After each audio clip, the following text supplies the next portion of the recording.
মানুষের একটি সমস্যা আছে যে মানুষ সাফল্যকে মাপতে থাকেন, লক্ষ্যপ্রাপ্তিকে মাপতে থাকেন এবং তার তুলনা করতে থাকেন যে ও এত কিছু পেল আর আমি পেলাম না,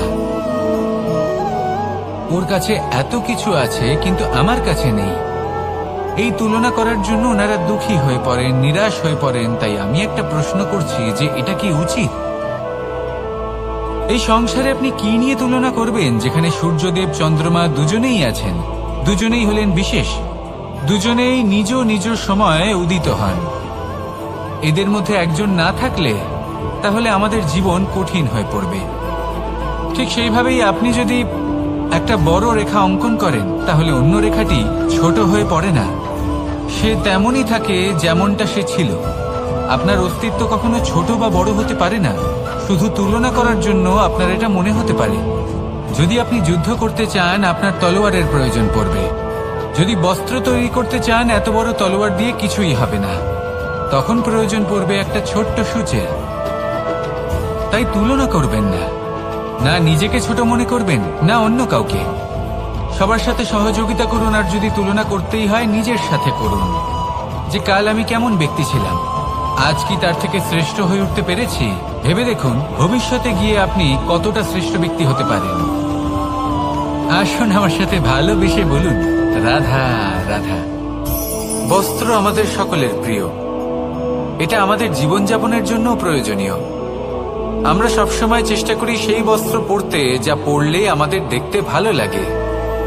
কিন্তু কখনো এই কথা ভেবে দেখেছেন যে কিছু বস্ত্র যদি স্বচ্ছ হয় তাহলে তা পুরনো হলেও দেখতে ভালো লাগে?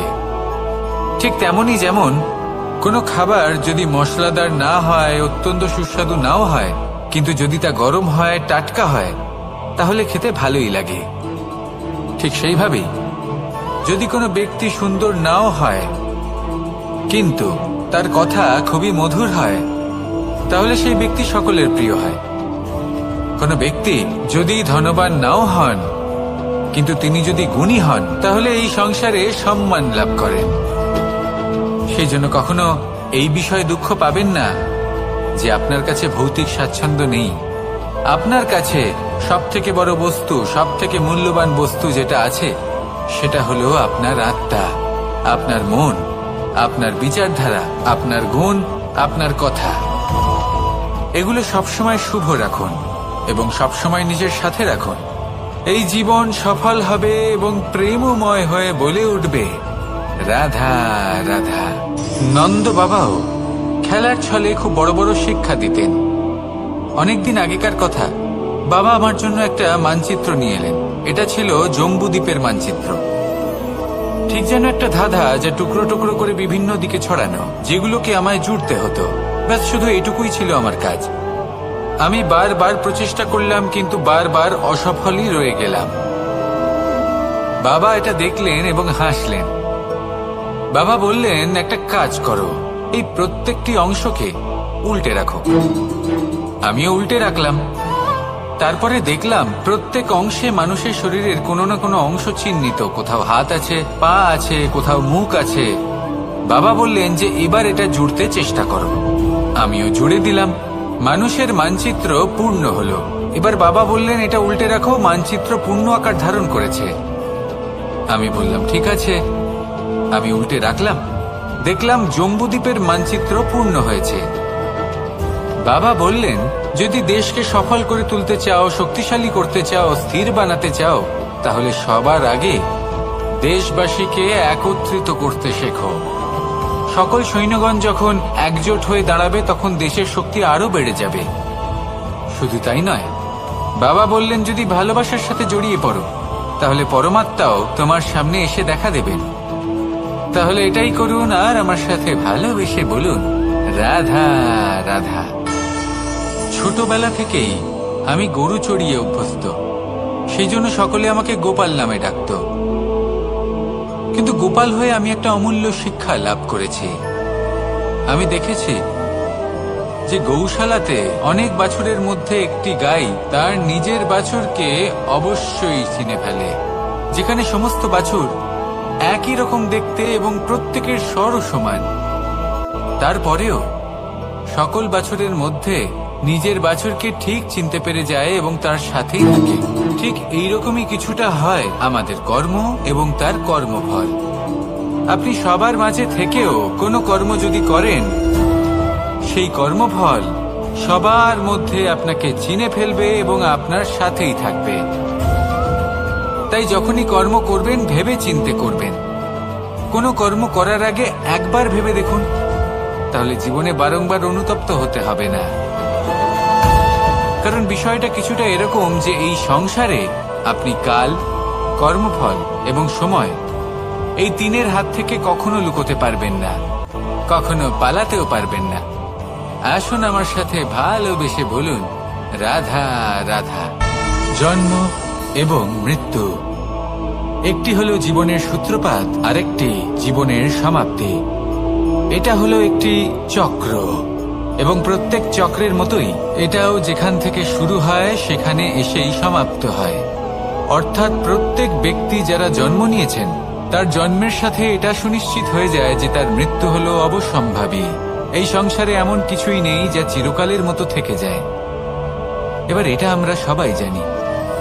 আমাদের কাছে যে জীবনটা আছে, যেটা আমরা যাপন করতে পারি, সেই সময়কালে আমরা কি করতে পারি সেটা গুরুত্বপূর্ণ। এমন কিছু করুন যার ফলে মৃত্যুর পরেও আপনি অমর হয়ে থাকবেন।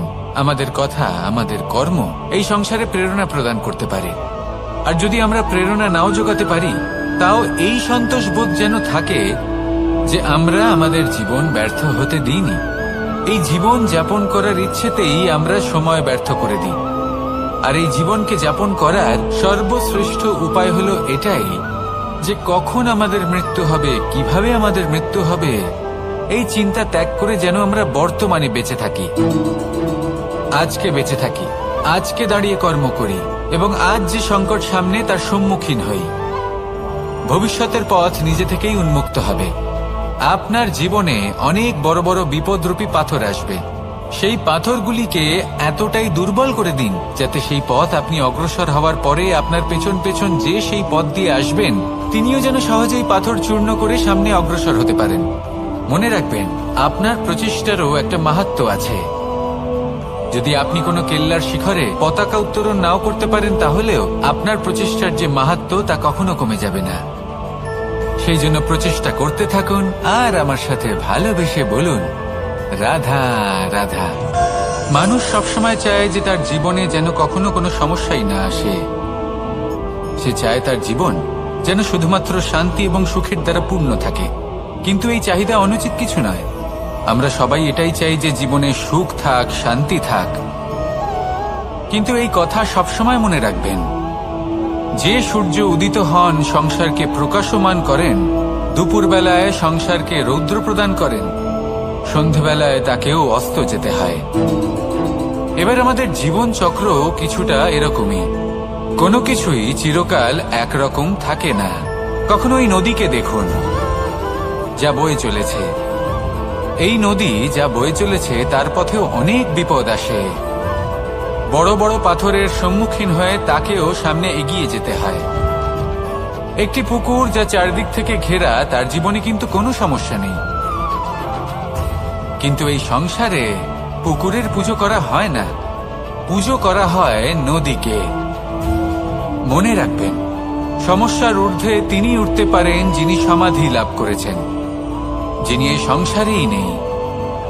যিনি এই সংসারে আছেন এবং জীবিত আছেন, তার জীবনের সমস্যা হলো শ্বাসবায়ুর মতোই গুরুত্বপূর্ণ। আসুন আমার সাথে ভালোবেসে বলুন, রাধা রাধা। বন হলো আমাদের সবারই প্রিয়।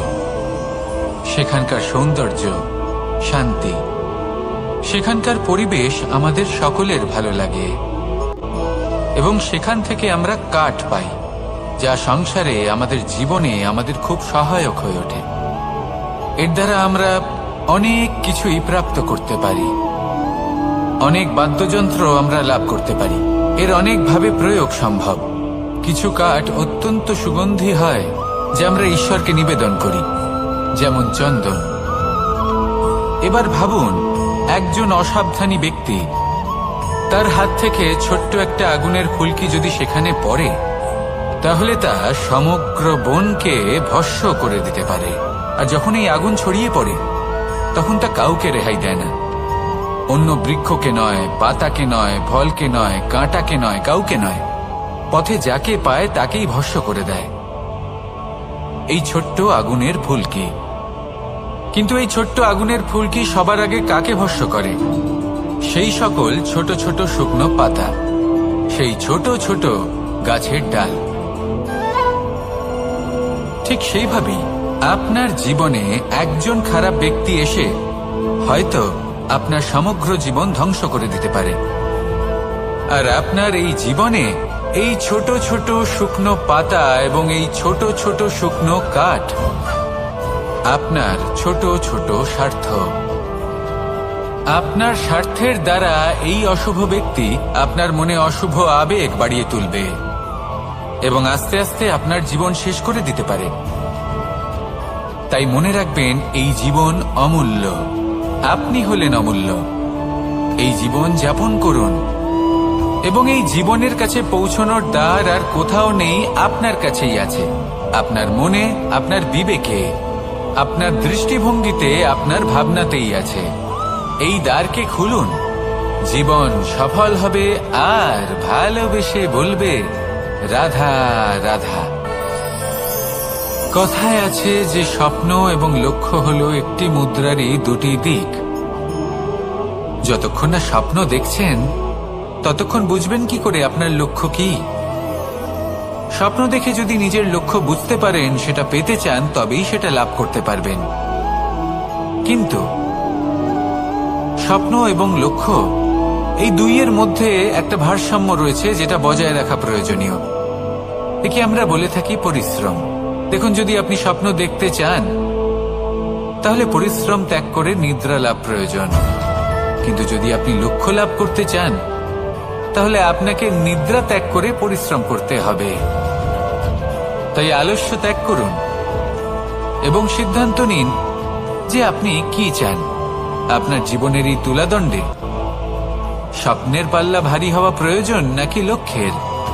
আমার মতে এই দুইয়ের মধ্যে যদি ভারসাম্য বজায় রাখেন তবে পথ নিজে থেকেই সামনে আসবে। শুধু সেই পথে অগ্রসর হতে থাকুন এবং আমার সাথে ভালোবেসে বলুন, রাধা রাধা। আমরা সবাই জীবনে সুখ লাভ করতে চাই। শুধু জীবনে কেন, জীবনের পরেও আমরা সুখ লাভ করতে চাই। আমরা সকলে স্বর্গের কামনা করি। কিন্তু খুব সহজ একটা কথা, যদি আপনি স্বর্গ লাভ করতে চান তাহলে প্রথমে মৃত্যু লাভ করতে হবে। আপনি যদি প্রাণই না দেন তাহলে আপনি স্বর্গ লাভ কিভাবে করবেন, তাই না? শুধু এই ছোট্ট একটা বিষয় দ্বারা আমরা জীবনে অনেক কিছুই শিখতে পারি। যদি আপনার কোনো লক্ষ্য থাকে, কোনো মনোবাঞ্ছিত স্থান থাকে, কোনো বড় কাজ আপনি করতে চান, তাহলে সেই সবই হবে। কিন্তু শুধুমাত্র কামনা করলে হবে না, আপনাকে কর্ম করতে হবে। নিরন্তর প্রয়াস, পরিশ্রম, পথ খুঁজতে হবে, সামনে অগ্রসর হতে হবে। কখনো অসফল হলে তার কারণ খুঁজতে হবে, বিপদের সম্মুখীন হতে হবে, অন্তর থেকে নিজের শক্তি বাড়িয়ে তুলতে হবে। তবেই আপনি নিজের লক্ষ্য লাভ করতে পারবেন, মনোবাঞ্ছিত স্থান পাবেন। মহান নদী গঙ্গা একটি বিন্দু দ্বারা শুরু হয়, ধীরে ধীরে অগ্রসর হয়। কোনো পাথরে ধাক্কা খেলেও সে থামে না, বরং এগোতেই থাকে। তারপরেই সে মহান নদী গঙ্গা হয়ে উঠতে পারে। পরিশ্রম করুন, লক্ষ্য লাভ করুন, আর আমার সাথে ভালোবেসে বলুন, রাধা রাধা। এই সংসারে তিন ধরনের আবেগ অত্যন্ত গুরুত্বপূর্ণ, যা প্রত্যেক মানুষের জীবনে থাকে। প্রথমটা হলো আনন্দ, যা আমরা সবাই লাভ করতে চাই। দ্বিতীয় হলো ক্রোধ।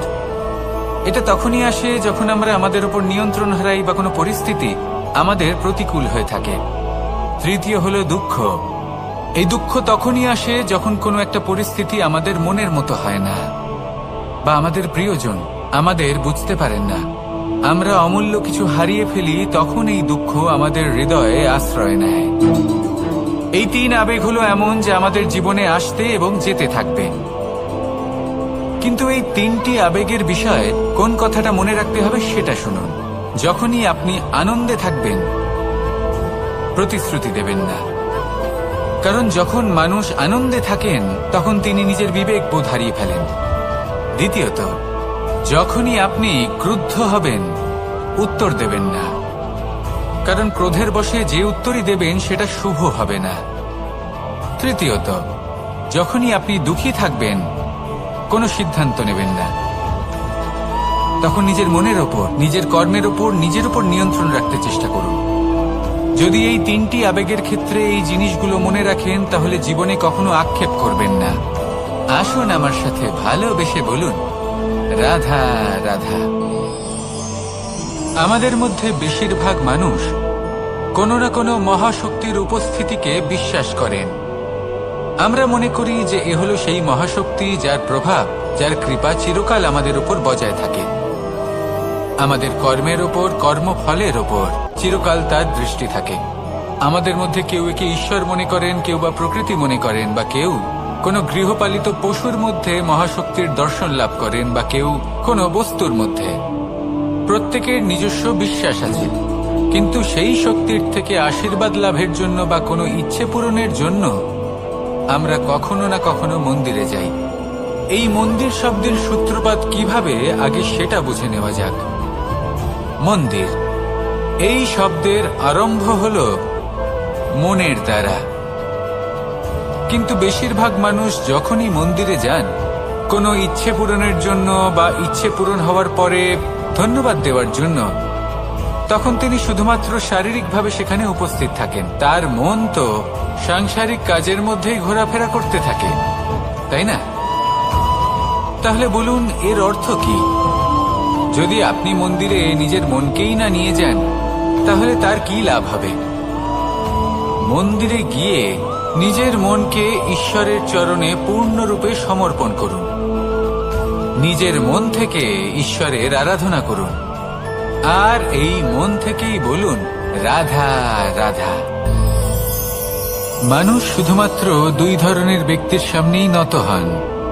একজন হলেন তিনি যাকে তিনি সম্মান করেন, আর আরেকজন যাকে তিনি ভয় পান। এবার কোনো ব্যক্তি যদি আপনার সামনে নত হন, তাহলে তার পেছনের কারণ কি? আপনার প্রতি সম্মান নাকি আপনার প্রতি ভয়? সেটা আপনাকেই বুঝতে হবে। যদি আপনি এমন মনে করেন যে তাতে কি যায় আসে, ভয় হোক বা সম্মান, কেউ আমার সামনে নত তো হচ্ছেন, যদি এটা আপনার চিন্তা ভাবনা হয়, তাহলে আপনাকে মনে করিয়ে দিই, এই সময় বদলাতে বেশি সময় লাগে না। আজ যে ব্যক্তি আপনাকে দেখে ভয় পাচ্ছে, কাল এই ভয়ের সমাপ্তিও ঘটতে পারে। আবার এমনও হতে পারে যে তার কাছে অত্যাধিক শক্তি চলে এলো। অনেক কিছুই হতে পারে। তাই মনে রাখবেন, যে মাথা ভয়ের কারণে নত হয় তা সময় এলে সবার আগে বিরোধিতা করতে পারে, আর যে মাথা সম্মানের কারণে নত হয় আপনার জন্য নিজের শিরচ্ছেদও সে করতে পারে। তাই সকলকে আপন করে নিন, কিন্তু ভয় প্রয়োগ করে নয়। কর্ম করুন এবং সম্মান অর্জন করুন। শুধু এটাই করুন, আর আমার সাথে ভালোবেসে বলুন, রাধা রাধা। সূচের শেষে একটি ছিদ্র থাকে, যার দ্বারা আমরা এই সুতো পরাতে পারি, আর তারপর সূচের সাহায্যে এই সুতো দিয়ে বস্ত্র সেলাই করা যায়। কিন্তু যদি সুতোটা সোজা করে ধরা না হয়, তাহলে সূচে কখনো এই সুতো পরানোই সম্ভব নয়। যদি এতে কোনো গিঁট পড়ে, তখন তা কখনোই এই ছিদ্র দ্বারা প্রবেশ করা সম্ভব নয়। ঠিক এইভাবেই যদি আপনি কারোর জীবনে প্রবেশ করতে চান, কারোর অন্তরে প্রবেশ করতে চান, তাহলে আপনাকেও সহজ থাকতে হবে। এতে কোনো গিঁট থাকলে চলবে না, অর্থাৎ মনে যাতে কোনো মালিন্য না থাকে, যেন কোনো কুচিন্তা না থাকে। যদি এসব থাকে, তাহলে আপনি কখনো কারোর জীবনে প্রবেশ করতে পারবেন না। আর যদি কোনোভাবে আপনি প্রবেশ করেও যান, তাহলে তার মনে ঘর করতে পারবেন না। নিজেকে এই সুতোর মতন করে তুলুন, সহজ। মনে যেন কোনো কুচিন্তা না থাকে, সবার প্রতি যেন সদ্ভাবনা থাকে, শুভ চিন্তা থাকে। এমনটা করতে থাকুন। এমন একটা দিন আসবে যেদিন এই সমস্ত সংসারের ব্যক্তির মনে আপনি বাস করবেন, আর তখন এই মন প্রসন্ন হয়ে বলবে, রাধা রাধা। সূর্য হলেন আমার অত্যন্ত প্রিয়। প্রতিদিন আমাকে নতুন শিক্ষা দিতে থাকেন। একবার সূর্যকে দেখুন, 4 প্রহর পর্যন্ত উনি অন্ধকার সহ্য করেন, তারপর আস্তে আস্তে উদিত হন।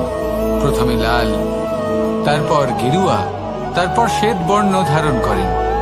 আস্তে আস্তে আকাশে উদিত হন আর তারপর সমস্ত সংসারে প্রকাশমান হয়ে উঠবেন। এ হলো সূর্যের তপস্যা, তার ধৈর্য, তার প্রতীক্ষা, তার পরিশ্রম, যার ফলে উনি সংসারে সর্বোচ্চ স্থান অধিকার করেছেন।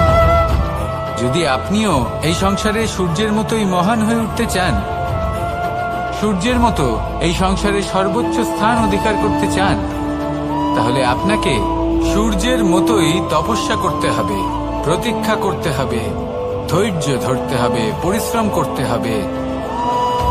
তবেই এই সংসারে আপনি সম্মান লাভ করবেন, যশ লাভ করবেন। আসুন আমার সাথে ভালোবেসে বলুন, রাধা রাধা। মানুষ বলে থাকেন যে জীবনে সময়ের পূর্বে এবং ভাগ্যের থেকে বেশি কিছুই পাওয়া যায় না। এটা যার যার নিজের বক্তব্য। আমি বলবো এই সময় আসলে কি?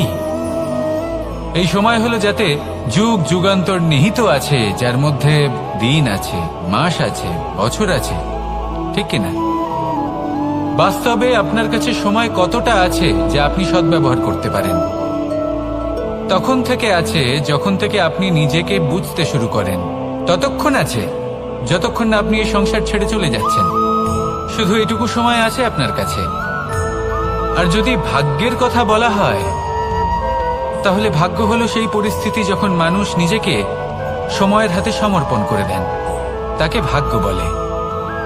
অর্থাৎ আপনি জীবনে পরিশ্রম করেছেন, বিপদের সম্মুখীন হয়েছেন, সামনে এগিয়ে গেছেন, কোথাও পৌঁছে গেছেন, এবং তখন আপনার মনে হলো যে ব্যাস এখানেই থেমে যাওয়া উচিত। তাহলে সেটাই হবে আপনার ভাগ্য। যদি ভাগ্যের কথা বলা হয়, তাহলে বলবো সত্যবানের ভাগ্যে মৃত্যু লেখা ছিল, কিন্তু সাবিত্রীর কর্ম তাকে পুনর্জীবিত করে তুলেছিল। অর্থাৎ এই ভাগ্য বদল করা সম্ভব কর্ম এবং পরিশ্রমের দ্বারা। ভেবে দেখুন, রাবণ মাতা সীতাকে হরণ করেছিল। যদি শ্রীরাম সেটাকে ভাগ্য বলে মেনে নিতেন, তাহলে কখনো ভাগ্য বিধাতা হয়ে উঠতে পারতেন না। ভাগ্য হলো একটা বাঁধন যেটাকে ভেঙে ফেলা খুব প্রয়োজনীয়। নিজের লক্ষ্যের কাছে পৌঁছতে হবে। হতেই পারে এই লক্ষ্য হলো পরমাত্মার কাছে পৌঁছে যাওয়া। আপনি যদি পরমাত্মার কাছে পৌঁছতে নাও পারেন, তাও সেই পথে কিছুটা অগ্রসর হতে পারছেন, তাই না? তাহলে ভাগ্যের এই বাঁধন ভেঙে ফেলুন, নিজের কর্মের দ্বারা নিজের প্রারব্ধ গড়ে তুলুন এবং